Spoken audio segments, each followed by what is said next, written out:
Assalamualaikum dan salam sejahtera. Saya Nur Aisyah Nabilah binti Norizam, penyampai berita anda. Dalam Pelan Pembangunan Pendidikan Malaysia telah digariskan 5 aspirasi yang ingin dicapai. Pelaksanaan perubahan besar dilakukan terhadap keseluruhan sistem pendidikan semasa melonjakkan pencapaian semua murid mampu memiliki dan menguasai kemahiran yang diperlukan dalam abad ke-21. Bersama saya kini rakan setugas saya, Aisyah, yang sedang membuat liputan di Institut Pendidikan Guru Kampus Tun Hussein On bersama-sama siswa dan siswi guru di sana. Silakan Aisyah.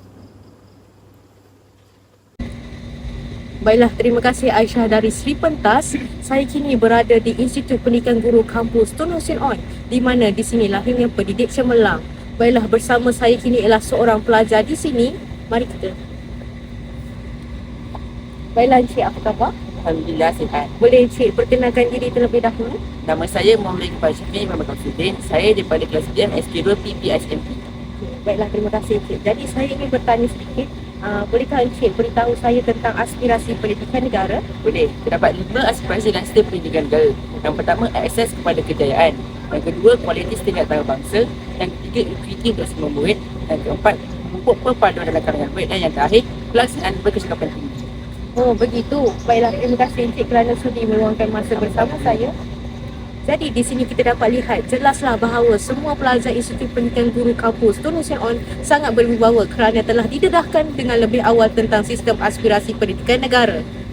Aspirasi yang pertama ialah akses. Kanak-kanak di Malaysia mempunyai hak untuk mendapat akses yang sama kepada pendidikan berkualiti bagi membolehkan mereka mencapai potensi masing-masing. Di sini kita dapat lihat guru memainkan peranan yang sangat penting bagi memastikan setiap murid mendapat pendidikan yang sama tanpa mengira latar belakang sosioekonomi dan kelompok etnik.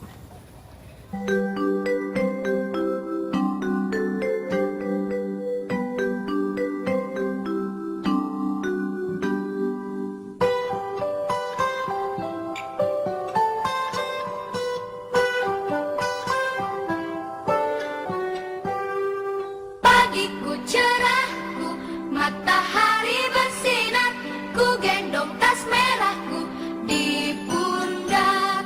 Selamat pagi semua, ku nantikan dirimu di depan kelasmu, menantikan kami. Guruku tersayang, guru tercinta, tanpamu apa jadinya aku? Tak bisa baca tulis, mengerti banyak hal. Guruku, terima kasihku. Nyatanya diriku kadang buatmu marah, namun segala maaf kau berikan.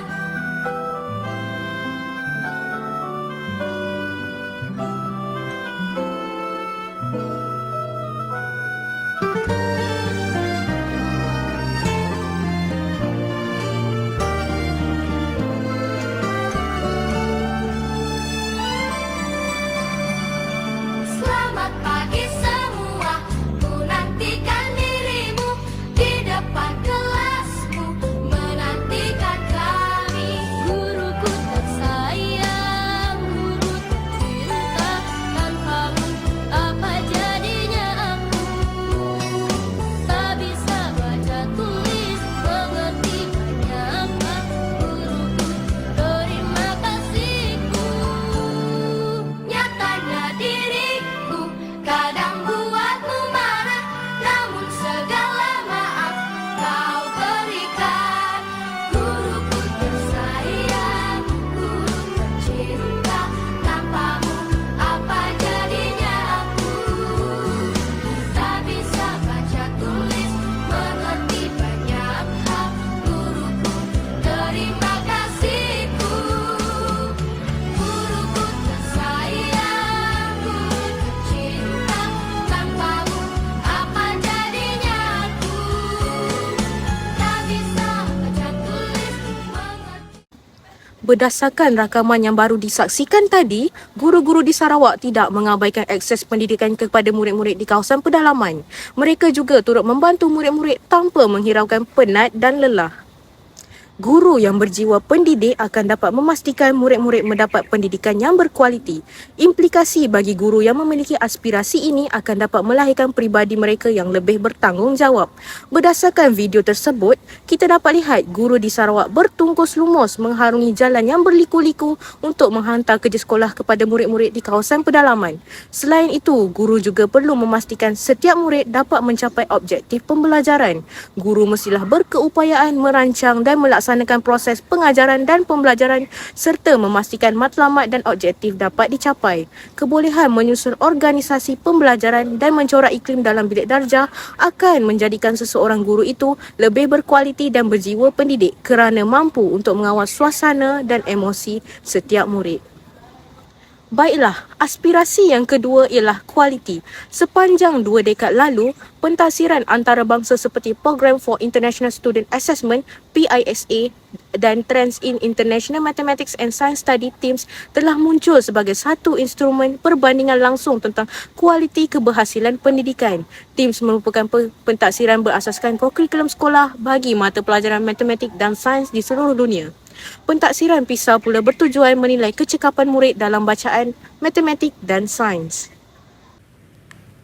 KPM dalam satu kenyataan memaklumkan Malaysia menunjukkan peningkatan bagi subjek matematik dalam paper TIMSS berbanding TIMSS 2015 sebanyak 8 mata dengan purata skor keseluruhan ialah 473. Bagi matematik dalam e-TIMSS, Malaysia memperoleh purata skor 461 iaitu 4 mata lebih rendah berbanding pencapaian dalam TIMSS 2015. Menurut kenyataan itu, Malaysia turut menempa kejayaan bagi subjek sains menerusi TIMSS 2019 selepas 13 pelajar paper TIMSS dan 23 pelajar e-TIMSS memperoleh skor melebihi 700. Katanya pencapaian skor individu tertinggi untuk subjek itu bagi paper TIMSS dan e-TIMSS masing-masing 778 serta 747. Pencapaian ini adalah skor individu tertinggi murid dalam mata pelajaran sains sejak penyertaan Malaysia dalam TIMSS bermula 1959. Skala pencapaian TIMSS 2019 bagi matematik dan sains ditetapkan kepada aras tertinggi dengan skor 625, aras tinggi skor 550, aras sederhana skor 475 dan aras rendah skor 400. Guru yang berjiwa pendidik akan dapat memastikan pendidikan tertinggi akan dapat diperoleh kepada anak-anak murid, seterusnya dapat berbakti kepada negara yang akan menghasilkan negara maju pada peringkat antarabangsa. Implikasi bagi guru yang mencapai aspirasi ini ialah dapat membentuk seorang guru yang lebih berketerampilan. Seorang guru mestilah menguasai pelbagai cabang ilmu pengetahuan. Transformasi pendidikan negara memerlukan guru berperanan bagi memastikan generasi muda diberikan pendidikan berkualiti seiring pendidikan di peringkat global. Pendidikan yang mantap akan dapat melahirkan murid yang bertaraf dunia dan mempunyai pemikiran kritikal pada abad ke-21 sejajar dengan falsafah pendidikan kebangsaan. Aspirasi yang ketiga ialah equity untuk semua murid. Penyediaan pendidikan yang terbaik kepada setiap murid tanpa mengira latar belakang sosioekonomi, gender dan tempat akan dapat memastikan hak kesesamaan pendidikan untuk semua. Pada tahun 2020, pendidikan Malaysia bercadang untuk mengurangkan jurang pencapaian antara pelajar bandar dan luar bandar. Guru yang berjiwa pendidik akan dapat memastikan latar belakang sosioekonomi murid tidak lagi menjadi penentu kejayaan hidupnya. Implikasinya ialah akan dapat melahirkan seorang guru yang bersifat dedikasi. Guru yang berkualiti tidak akan mengabaikan pelajar golongan minoriti dan akan memberikan pengajaran yang penuh tanpa mengamalkan sikap pilih kasih kepada murid-murid. Seorang guru juga perlu menjadi suri teladan seperti mana yang ada dalam hasrat PPPM. Murid yang mempunyai pelbagai kebolehan akan diberi peluang bagi mengembangkan bakat mereka melalui pendidikan vokasional dan akan mempunyai pembelajaran yang kaya dari segi akademik dan bukan akademik supaya mereka boleh berjaya dalam kehidupan mereka. Aspirasi yang keempat ialah memupuk perpaduan dalam kalangan murid. Aspirasi utama negara kita iaitu Malaysia adalah memupuk perpaduan negara sejak merdeka lagi. Di negara kita, murid menghabiskan 1/4 masa mereka di sekolah dan menjadikan sekolah merupakan tempat terbaik dalam usaha untuk memupuk perpaduan negara. Dalam masa kini, masih terdapat jurang perkauman antara murid. Jadi, guru memainkan peranan yang sangat penting dan murid mestilah belajar untuk menerima dan menghargai kepelbagaian.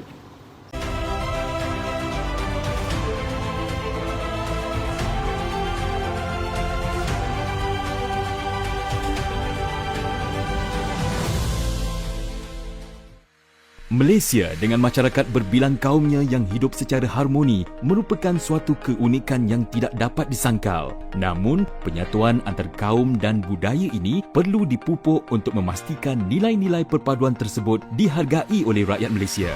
Asrama di Sekolah Menengah Kebangsaan Perempuan Sultan Ibrahim Johor misalnya menempatkan pelajar perempuan daripada pelbagai kaum dari seluruh Malaysia. Pelajar dididik dengan nilai-nilai perpaduan melalui penganjuran pelbagai aktiviti kebudayaan serta adat resam berbilang kaum. Sifat untuk memahami, menerima dan menghargai kepelbagaian diterapkan sepanjang pelajar tinggal di asrama dengan mengadakan aktiviti riadah, belajar, asrama serta makan bersama-sama. Setiap pelajar diberi tanggungjawab bersama untuk menjalankan segala aktiviti di samping mewujudkan semangat setiakawan sesama mereka. Dalam masa yang sama, tetap mendapat pendidikan yang selayaknya. Di Asrama Malaysia kita terdapat pelbagai program yang telah dilakukan seperti sambutan Tahun Baru Cina, sambutan Hari Raya. Melalui ini kita dapat lebih memahami antara satu sama lain dan juga kita dapat memahami adat istiadat antara kaum lain. Jadinya pelajar di sini kalau kita lihat dia saling memahami antara adat dan persefahaman kaum tu. Contohnya kalau macam bulan puasa ni, pelajar Muslim akan bersolat dulu dan pelajar yang bukan Muslim akan menyediakan makanan bersama pelajar-pelajar yang tak boleh berpuasa lah. Kita akan sama-sama dan kita tak akan biarkan pelajar kita macam duduk di satu tempat dia akan sama-sama bergabung.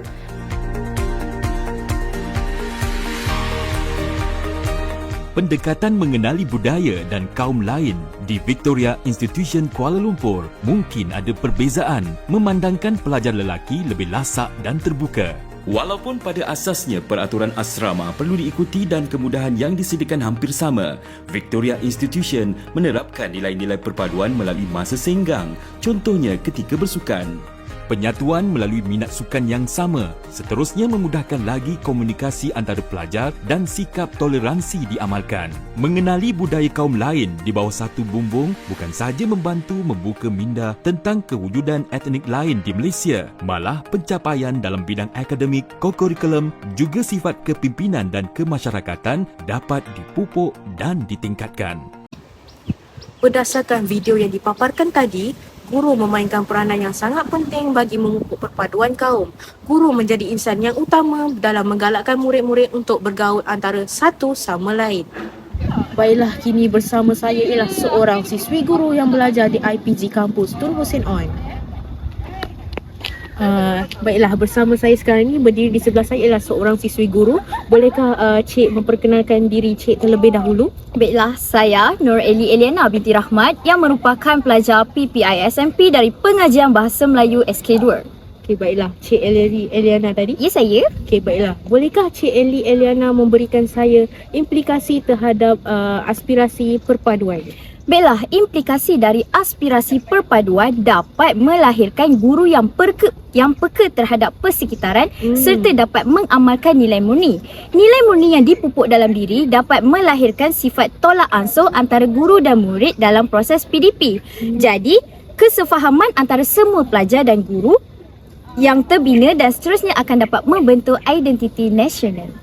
Wah, sungguh hebat penerangan Cik Eliana tadi. Terima kasih Cik Eliana kerana Sama-sama. sudi bersama saya pada hari ini. Ya, saya. Baiklah, sudah terang lagi bersulur, itu merupakan implikasi bagi aspek perpaduan.